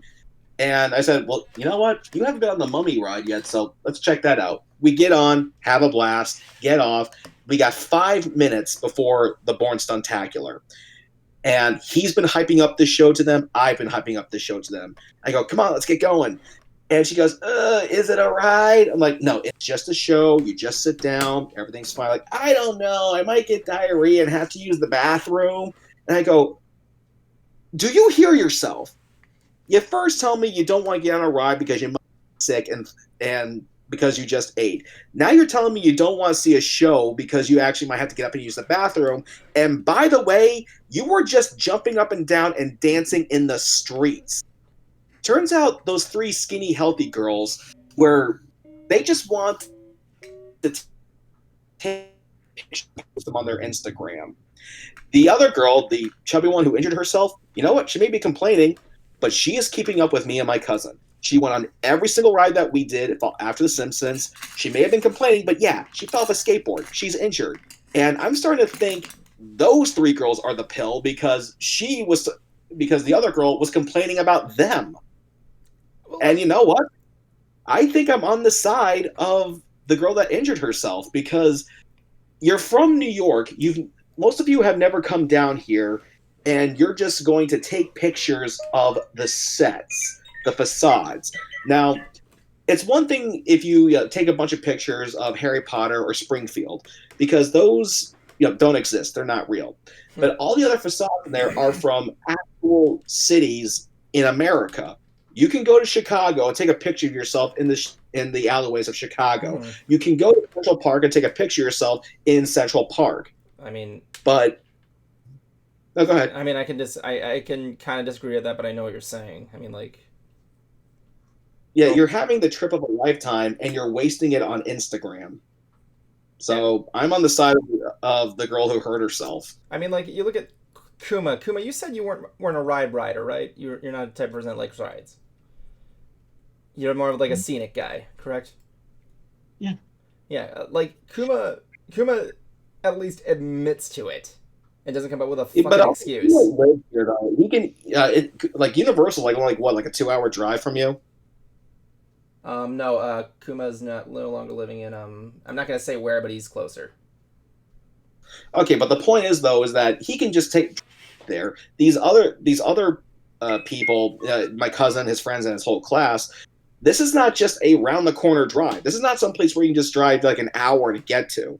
They live in New York, Western New York, to be a matter of fact, out in the countryside in the sticks. So you're down here at a place where people make movies, and you're wasting it. Oh my god, that reminds me. As you kind of stated, they've never been there. Well, yeah, but as Evan also stated, at least you admit it. Yeah, like my girlfriend. No, yeah, but I know some of the stuff that's already kind of there, and like I know it's gonna be there already. If there's someone who hasn't been here that's experiencing it for the first time, and you just named off several things that they could go off and see somewhere else, what's the point of them coming here then, when everything else that they could see is just literally in one spot? Taking pictures, fine, but wasting time uploading them to Instagram when you can just do that back at the hotel with better Wi-Fi. You want to I mean, like, they have a. I'm more than they have happy to an play active social life. That's all I have to say. I mean, I'm more than happy to play photographer because when they all have to be at the Hard Rock Cafe by 6:30, and sure enough, I got my cousin and his friends back there just in time, and they wanted a good group photo, and I told the supervisor, I'll do it. So I'm all for photography and taking pictures, showing a good time, but I wouldn't waste time uploading them until you get back. I mean, they were all complaining about the Wi-Fi connection. Like, okay, well then just do it when you get back at your hotel. Oh yeah, that reminds me. I was gonna bring this up last week. Epcot's Food and Wine. They announced their Eat the Beat performers this year. If you don't know, Epcot's Food and Wine is a festival that has food and wine from all over the globe, and they have like these these concerts. Well, not too many like big name modern celebrities. They have some pretty memorable names at least, like kind of like third party kind of deals. Here's what we got. I'm just going to tell which ones are new and which ones are not. From July, I'm not going to give the dates, but this is the lineup in order. Orianthi, is that how it's spelled? Orianthi? Orianthi, who is new. For King and Country, also new.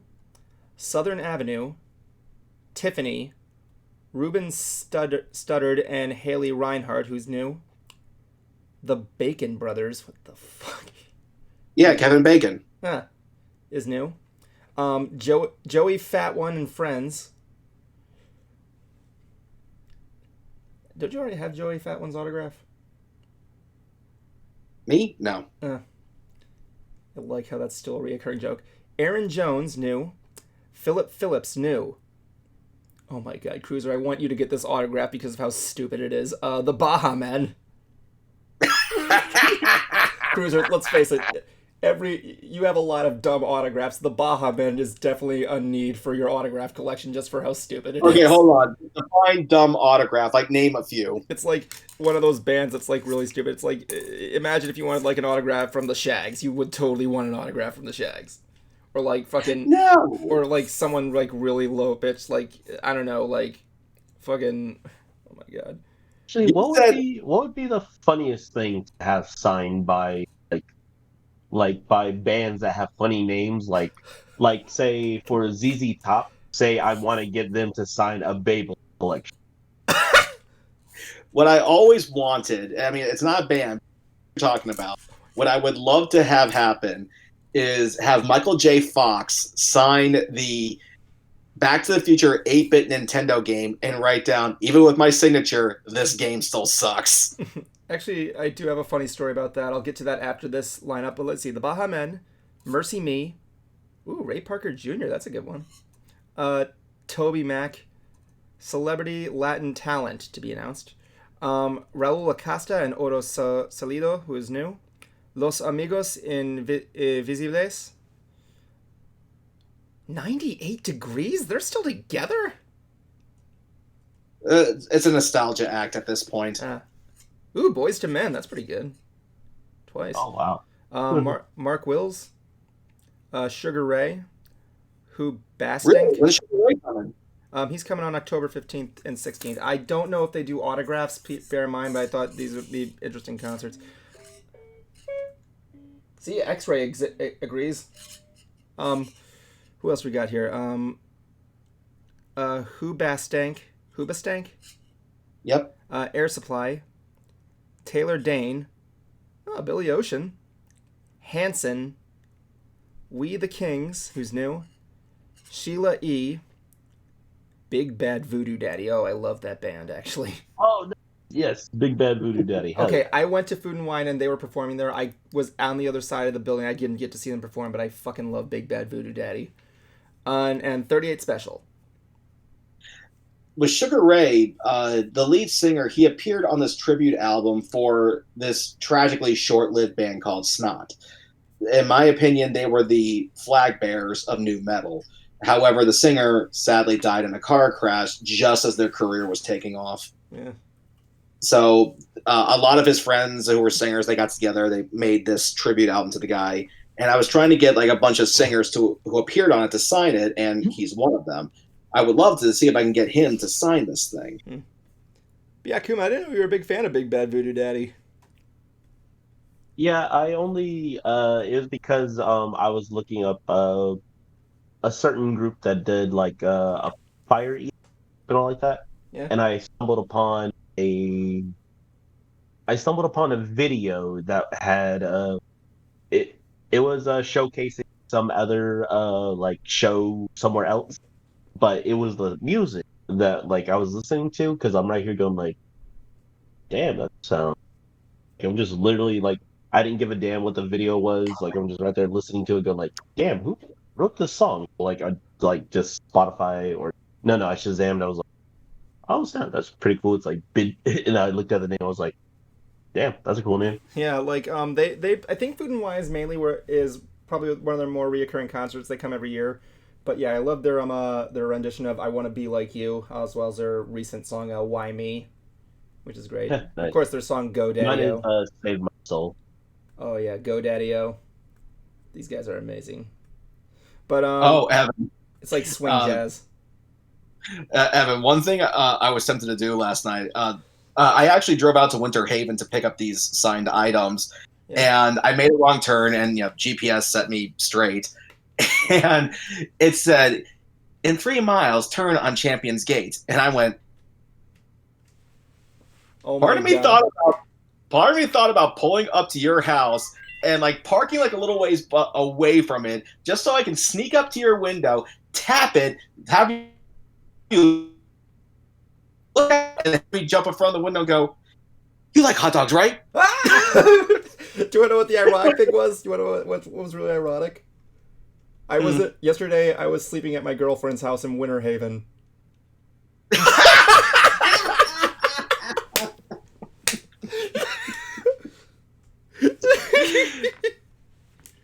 The only reason why I didn't do it is because I was already late getting back to Brony's house. No, it wasn't. It's because you forgot my gate code. No, I was like, really, yeah, right. Brony doesn't like staying up late. He goes to bed at 10.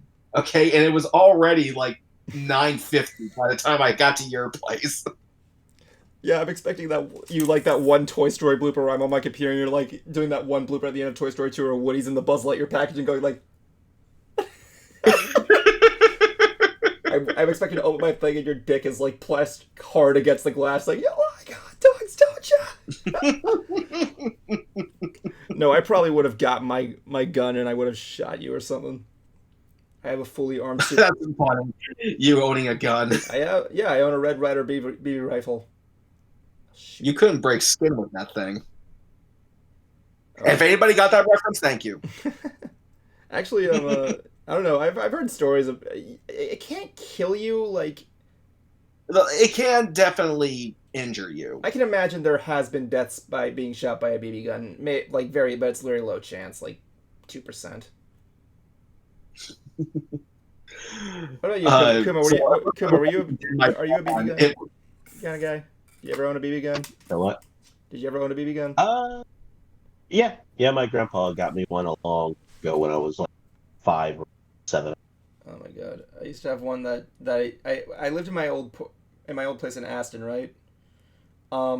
Back in PA. I lived in this porch where here's the deal. My bed, this is my bed, right?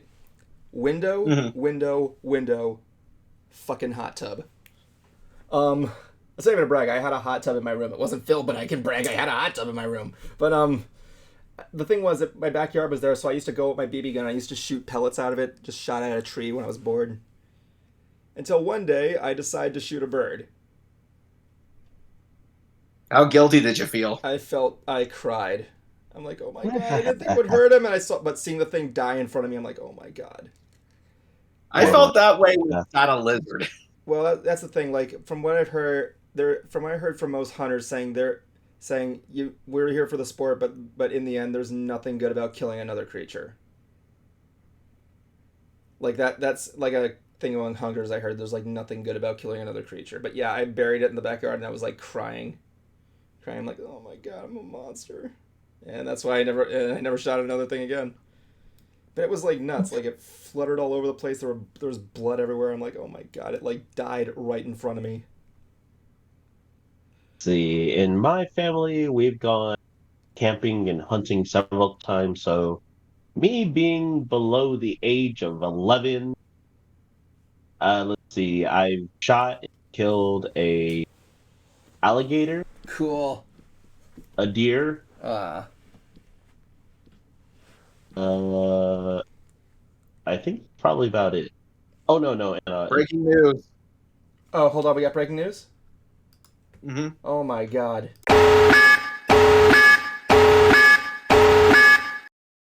Go on. Yeah. Hocus Pocus 3 in development at Disney after franchise's sequel success. Really? Yeah.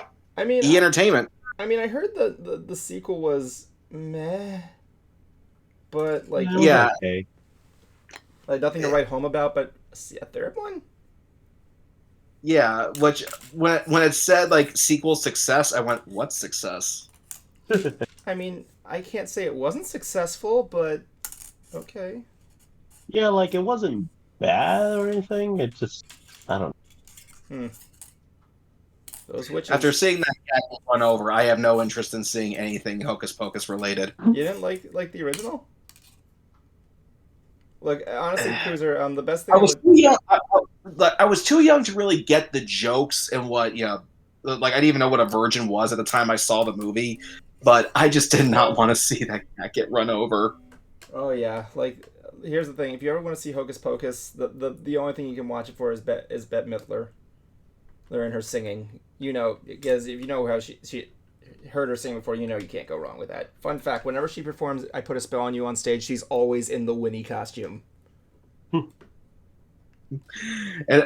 And my favorite thing about the guy who performed the original Screamin' Jay Hawkins, he's one of the originators of shock rock. Now, this guy is in fact a black man, and he would perform this, and some guy thought like, oh, I could probably work with this man, and this dude was obviously white. So he comes up to him, he goes, "Excuse me, Mr. Hawkins," and the guy goes, I don't like white people. And the dude goes, "That's all right. I don't like people." And the guy goes, "We're going to get along just fine." Anyway, Kuma, have you shot rabbits? No. Oh my god, I heard they're hard to kill. What else have you killed? Have you killed a bison? Oh, I live in Florida, dude. Birds? Snakes? No, I never shot one. Like, Mostly just because, like, I never really, I don't have that much of a keen eye to really spot something that well. Oh yeah, I mean, like the fact that you killed an alligator, dude. That's like, again, I'm not. Well, it's because it was with a gun. I mean, yeah, but still, I know it was with a gun, obviously, but like, still, that sounds fucking awesome. Kuma the Sleepy, he killed an alligator. I also live in Florida. The crocodile Kuma. Kuma the I also crocodile live in hunter. Florida. If you haven't killed or sat on an alligator, are you really a Floridian? I have sat on one, but it was at Gator World, so I'm not sure if it counts. I'm sorry, where now? Gator World. Where now? Or Gatorland? Thank you. Gator World? Gatorland? Gatorland. Oh my god, I was telling Sarah about that time where you were interviewing Andrew Francis while on the zip line. it was Brian Doe. It was what? Brian Doe. Oh, he was the guy who... Yeah, he was the one who played Timber Spruce. And I'll never forget. Brony said, "Don't bring up the butt to the face." We did. I'm like, how can I not? Now, to be fair, I didn't. Man in the boat with the cameras again. I love that joke. But I asked him to sign the photo to my stage name, Cruiser, and he goes, "Wait a minute, that sounds familiar." That was you! You were the guys making those jokes about Cool. And the guy, like, God bless the man. He was such a great sport about it. Oh my God. His favorite joke came from Brony, where he goes, "We're Canadian." I don't know. Man in the boat with the cruiser and fairy godparents was always my favorite. I gotta show that to my girlfriend. Just show how much of an asshole I was. And Brony made a gif out of the joke, "Repeat the formula." He also made a gif of him strangling me while you're just poking at the fire.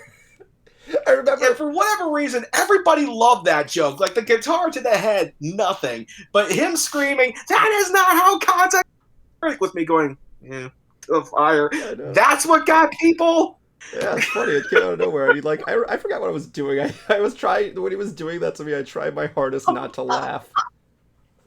But like, when I was doing it, I was actually the one that told you to do that. I'm like, okay, when we're doing this cruiser, just pick at the fire like I'm not even there. And my favorite thing was when you're trying to shield your face from the smoke and the story ends, your face was like this. It worked on both directions. Oh my God. And my favorite joke that you did was when you broke the fourth wall and went, "You can translate that in any way you want, ladies and gentlemen." Yeah. But no, I'm putting that out there. Cruiser did the best interview in the world. I mean, like, you did, like I was telling my girlfriend, say what you will, whether or not you hate the concert Cruiser or not, but like, hell, the guy did an interview with a dude on a phone over a pit of gators. That's just fucking awesome, man. And the guy's like, "Why are you ziplining? Why are you talking while you're ziplining?" Like, "'Cause I paid." And Brian's like, "Fair point." I want to see fan art of that. You have to commission someone to do that. Commission myself talking to Timber Spruce over the phone while I'm rappelling over a pit of gators. The funny part too was that they're going over the safety protocol, and we're up on this thing about ready to go, and the instructor goes, "Okay, are there any questions?" I go, "Can I go first?" And everyone goes, "Yeah, let the fat ass go first." Gators love the meat. Gators also love the Final Five.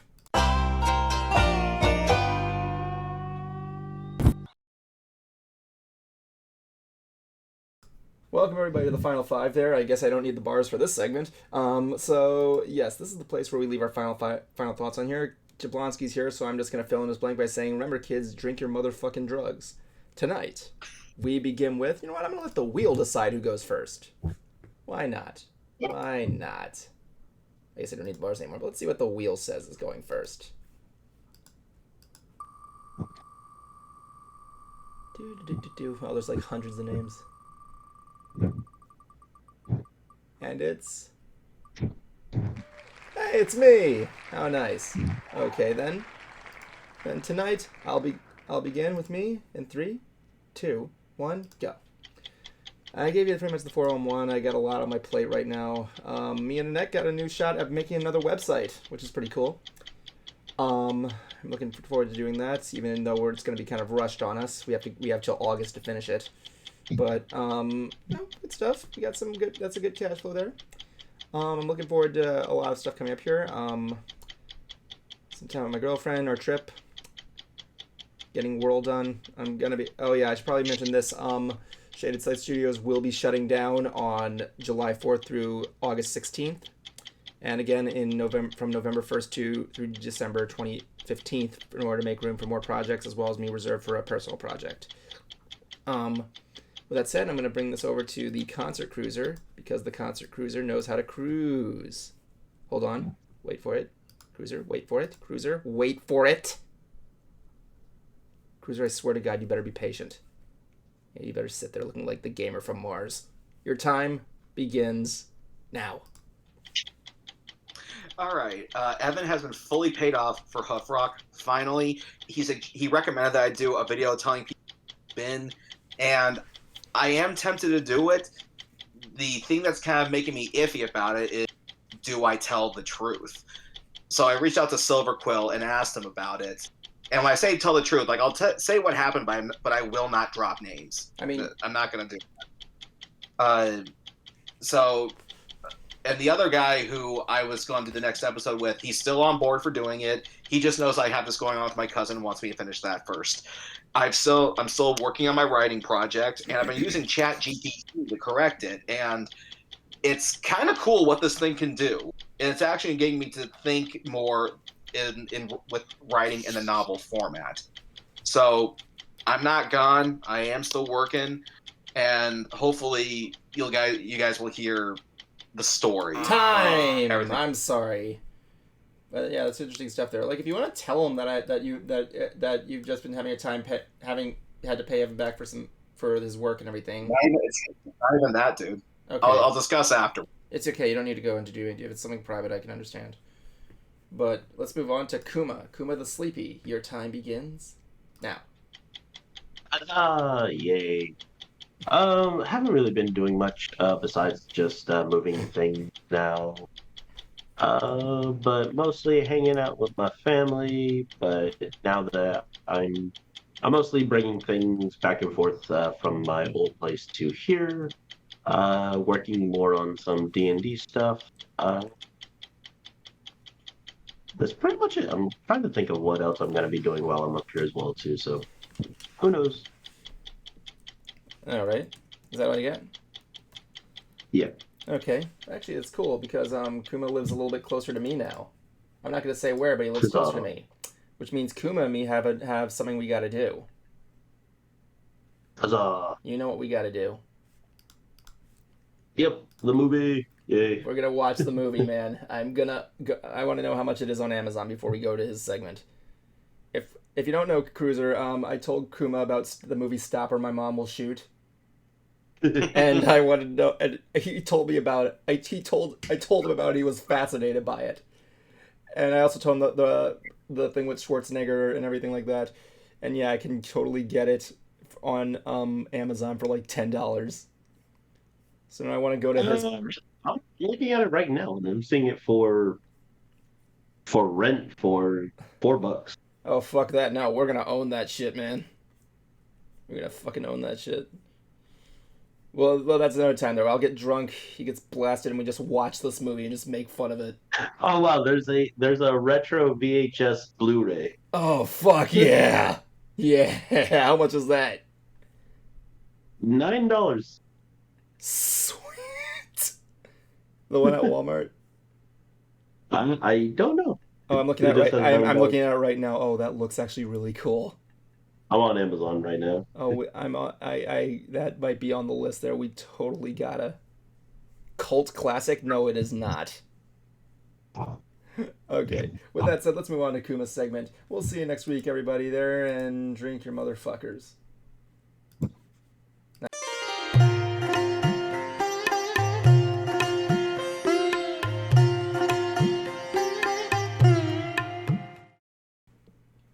Yay.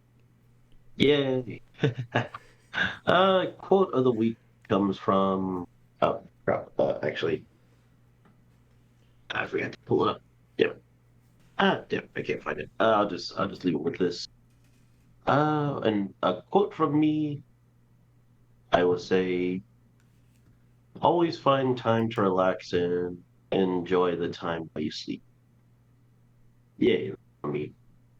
And I'll leave it off with, from everyone here at Ant, and the laggiest of network, and the weakest of Wi-Fi signals, we are the Ant Stream, and we shall be here forever. Huzzah! Yep. Unlike the Park Geeks. It's the end of the show, so don't blow it. It's the end of the show, so don't blow it. It's the end of the show, so don't blow it. End it right.